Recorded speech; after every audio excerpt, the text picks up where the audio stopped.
جی خان صاحب، ایک محترم مجھے بتائیے گا کہ اگر کوئی شخص مثلاً کسی آیت سے اصولی طور پہ میں ایک بات سمجھنا چاہ رہا ہوں سے ایک نتیجہ اخذ کرتا ہے، اس کو ایک اشارہ ملتا ہے، ایک استنباط کرتا ہے کہ اس کا فکری سفر ہے، کسی لفظ سے اس نے کر لیا، تو اب نتیجے کے اعتبار سے وہ مسلمانوں کو عالم تو یہ بتائے گا نا کہ میرے فکر کے نتیجے میں یہ چیز اب جائز نہیں رہی، اب جائز نہیں رہی تو ممنوع ہو گئی، ممنوع نہیں ہے تو حرام ہو گئی، تو کہا تو یہ جائے گا کہ تو کسی کا استنباط بھی ہو تو نتیجے کے لحاظ سے تو وہ حرمت میں چلا جائے گا۔ میں تو وہی عرض کر رہا ہوں نا، دو ہی صورتیں ہوں گی نا، یا تو ایک چیز براہ راست بیان ہوگی اور یا وہ اصول دین میں بیان کر دیا جائے گا جس کا اطلاق آپ کر رہے ہوں۔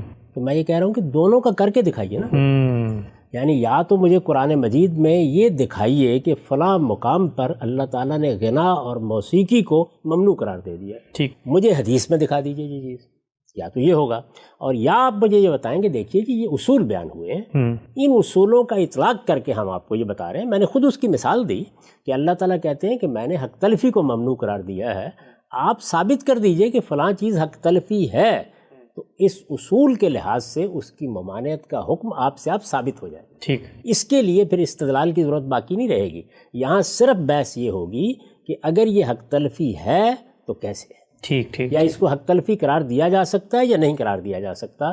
اسی لیے میں نے آپ سے یہ گزارش کی ہے کہ وہ استدلال جو بالواسطہ استدلال ہوتا ہے پہلے سمجھنا چاہیے کہ وہ چیز کیا ہوتی ہے۔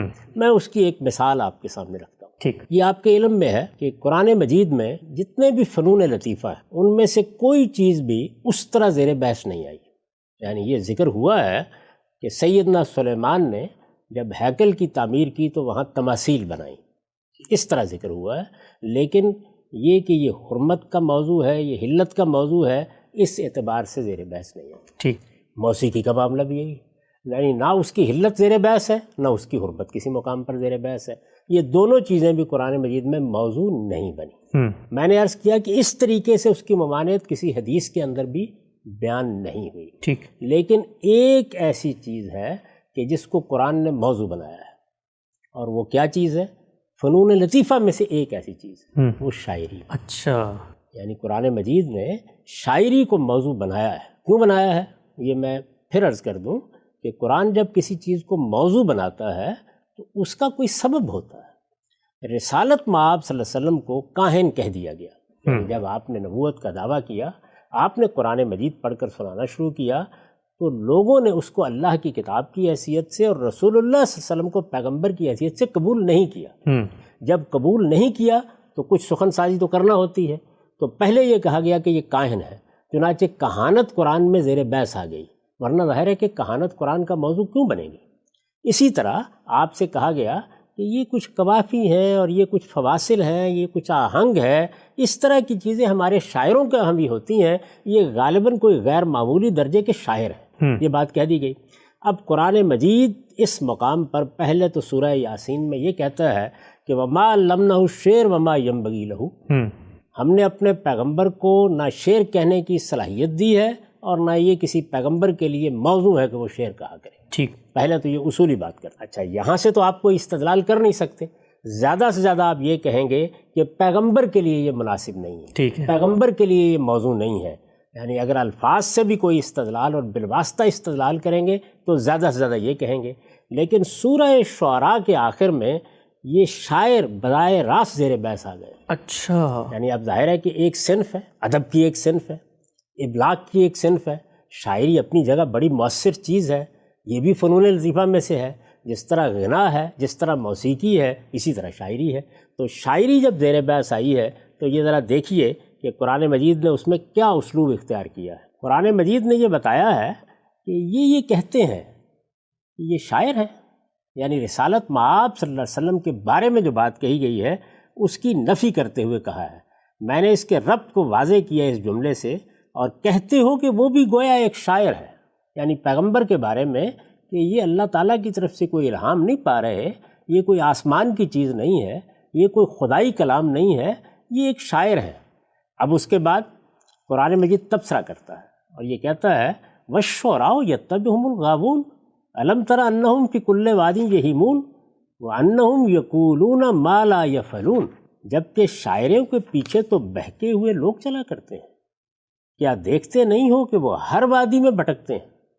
کیا دیکھتے نہیں ہو کہ شاعر ہر وادی میں بھٹکتے ہیں؟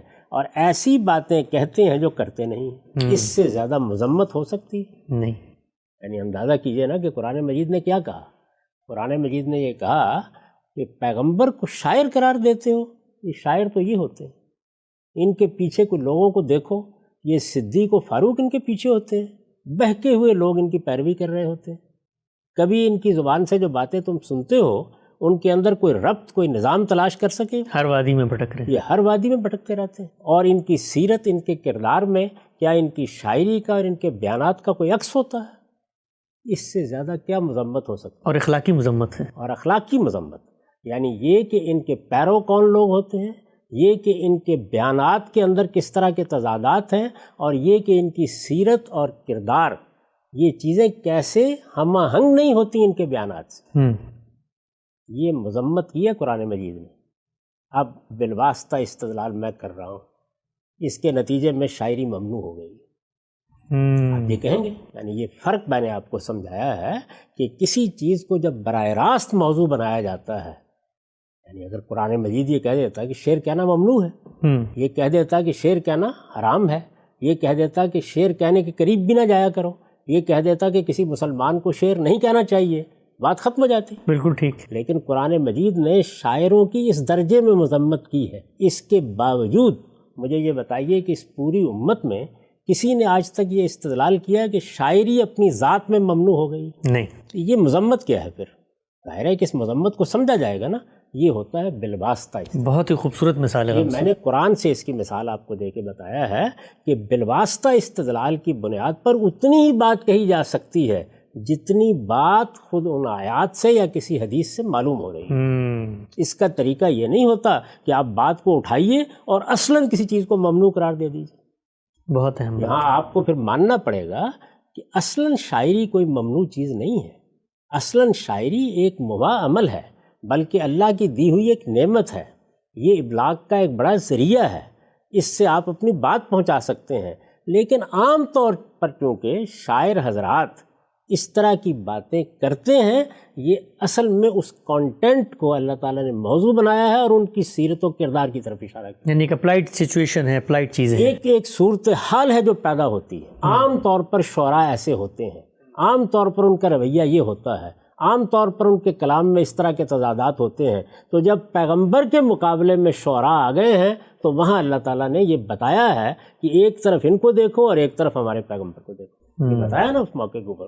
اب یہ دیکھیے کہ خود ہمارا ایک شاعر، ایک بڑا شاعر جس نے خود شاعری کی ہے، جس کی شاعری کے لوگ مداح ہیں، وہ شاعروں کے بارے میں کیا کہتا ہے.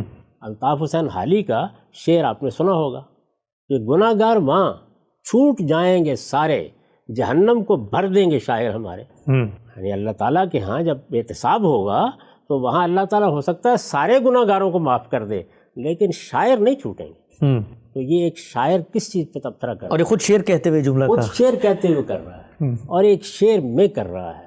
تو اس سے اگر آپ یہ استدلال کریں کہ شعر کہنا ممنوع ہو گیا ہے، شاعری حرام قرار دے دی گئی ہے، تو کیا یہ کوئی اچھا استدلال ہوگا؟ اگرچہ مذمت ہے وہاں پر قرآن، اس درجے کی مذمت. تو اس وجہ سے کسی چیز کی مذمت، کسی چیز کی ممانت ہزار پہلوؤں سے بیان ہوتی ہے. یعنی کبھی یہ ہوتا ہے کہ اس چیز کا استعمال غلط ہو جاتا ہے، کبھی یہ ہوتا ہے کہ استعمال کرنے والے سیرت و کردار کے لحاظ سے بہت پست ہو جاتے ہیں، کبھی یہ ہوتا ہے کہ اس کے اثرات زیر بحث آ جاتے ہیں، کبھی یہ ہوتا ہے کہ اس کے ساتھ بہت سی دوسری چیزیں وابستہ ہو جاتی ہیں، تو اس کے بارے میں اس طرح کا تبصرہ کرنا پڑ جاتا ہے. اس تبصرے کو تبصرے تک محدود ہونا چاہیے. اتنی بات اس میں سے اخذ کرنی چاہیے جتنی بات بیان کی گئی ہے. اس سے آگے بڑھ کر اس کی بنیاد پر اور اس طرح کے استدلال کی بنیاد پر چیزوں کی حرمت کے فتوے نہیں دیے جاتے. اب اس روشنی میں آپ اس بات کو دیکھیے جو میں نے ہمیشہ کہی ہے. یعنی میں نے کیا کہا ہے؟ میں نے یہ کہا ہے کہ تمام فنون لطیفہ اصلاً بالکل جائز ہے. تصویر بھی، موسیقی بھی، غنا بھی، اسی طرح دوسرے فنون لطیفہ جیسے کہ شاعری بھی، یہ سب اپنی ذات میں جائز ہیں، اصلاً ممنوع نہیں ہے. یہ ان کا استعمال ہے جو کبھی غلط ہو جاتا ہے. یہی بات کہی ہے نا جی. اس سے مختلف تو کوئی بات نہیں کہی. ٹھیک. اب ان کا استعمال اچھا بھی ہوگا، ان کا استعمال برا بھی ہوگا. جیسے شعر حسان بن ثابت بھی کہتے ہیں، شعر امام شافعی بھی کہتے ہیں، شعر اقبال بھی کہتے ہیں. اور شعر وہ بھی ہوتے ہیں کہ جن کو آپ کسی اچھی مجلس میں بیان بھی نہیں کر سکتے. تو کیا بات کہی گئی ہے، کیا چیز بیان کی گئی، کس کو موضوع بنایا گیا ہے، جنہوں نے موضوع بنایا ہے ان کی اپنی سیرت اور اپنے کردار کا کیا معاملہ ہے.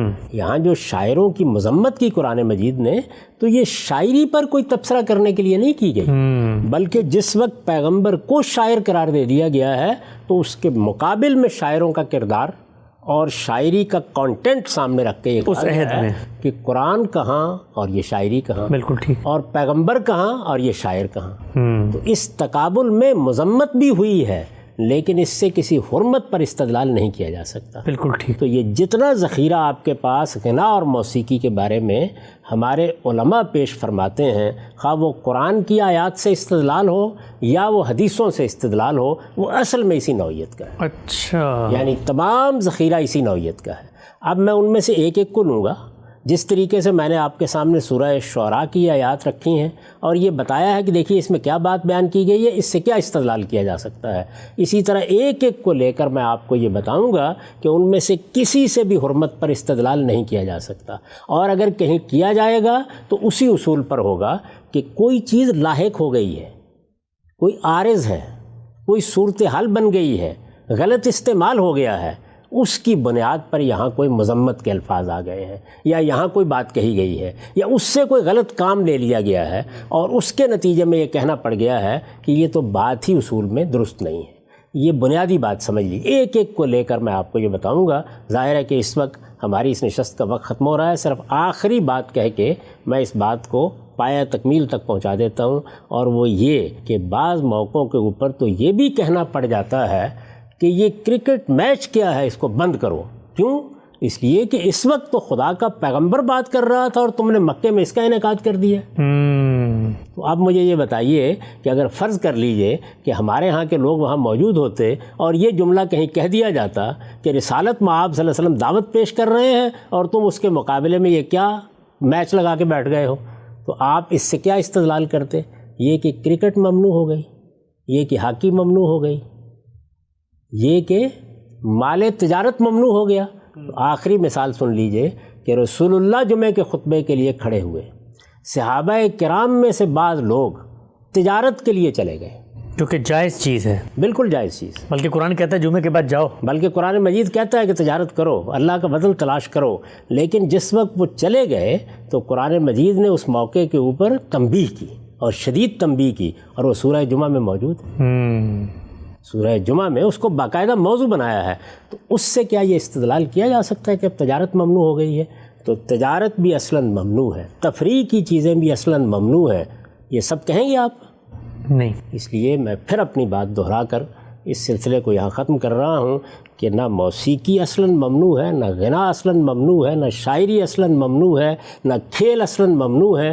ان کا اگر کوئی غلط استعمال ہوگا، انہیں کسی غلط مقصد کے لیے استعمال کیا جائے گا، ان کے محتویات یا کانٹینٹ میں کوئی چیز غلط ہوگی، ان کے استعمال میں کوئی خرابی ہوگی، مذمت کو وہاں تک محدود رکھا جائے گا. ان میں سے کسی چیز کو بھی قرآن مجید کی کسی آیت میں اور کسی حدیث میں اصلاً ممنوع نہیں کرا. ہم سب ہمارا وقت یہاں پہ مکمل ہوتا ہے. یہ جو مثالیں آپ نے چند پیش کی ہیں، اس سے سوچنے کا ایک پورا زاویہ تبدیل ہو رہا ہے کہ جو عام طور پر آپ پر استدلال کیا جاتا ہے، اعتراض کیا جاتا ہے، وہ تو پلٹ کے دوسری جانب آ جاتا ہے. یہ مثالیں بہت اہم ہیں.